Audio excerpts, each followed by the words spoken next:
తాజా అంశాన్ని చూస్తున్నాం. అన్నవరం ఘాట్ రోడ్ లో పెళ్లి బృందం బస్సు అదుపు తప్పి డివైడర్ ను ఢీకొట్టింది. అకస్మాత్తుగా బ్రేకులు ఫెయిల్ కావడంతో అప్రమత్తమైన డ్రైవర్ బస్సును అదుపు చేయడంతో ప్రమాదం తప్పింది. మరింత సమాచారం మా ప్రతినిధి సాయికృష్ణ అందిస్తారు. సాయికృష్ణ, ప్రమాద సమయంలో బస్సులో ఎంతమంది ప్రయాణికులున్నారు? సుమారు 40 మంది వరకు ఉన్నారు. ఘాట్ రోడ్డు మొత్తం రత్నగిరి చాలా చిన్నగా ఉంటుంది.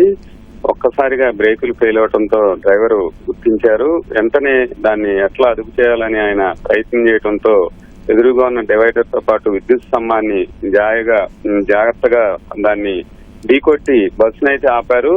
ఏమాత్రం అదుపు తప్పినా కూడా బస్సు దొర్లుకుంటూ కింద పడే అవకాశం ఉండేది. 40 మంది ప్రయాణికులు పెళ్లి బృందం ఉన్నారు. ఈ ఘటనతో ఒక్కసారిగా మొత్తం ఊపిరి పీల్చుకున్నారు. కొంత దాంట్లో బస్సులో ఉన్న ప్రయాణికులు కూడా, బృందం సభ్యులంతా కూడా అరుపులు కేకలు వేశారు. చాకచక్యంగా డ్రైవరు ఈ బస్సుని ప్రమాదం నుంచి, ఒక రకంగా పెను ప్రమాదం అని చెప్పాలి, పెను ప్రమాదం నుంచి డ్రైవర్ తప్పించడంతో అందరూ ఊపిరి పీల్చుకున్నారు. దేవస్థానం అధికారులతో పాటు పోలీసులు కూడా ఘటనా స్థలాన్ని పరిశీలించారు, డ్రైవర్ ని అభినందించారు. బ్రేకులు ఫెయిల్ అవడంతో ఈ ప్రమాదం జరిగింది. డ్రైవర్ చాకచక్యంగా అందరినీ కూడా ప్రాణాలతో కాపాడడంతో అతన్ని అభినందించారు. పవిత్ర. ధన్యవాదాలు సాయికృష్ణ.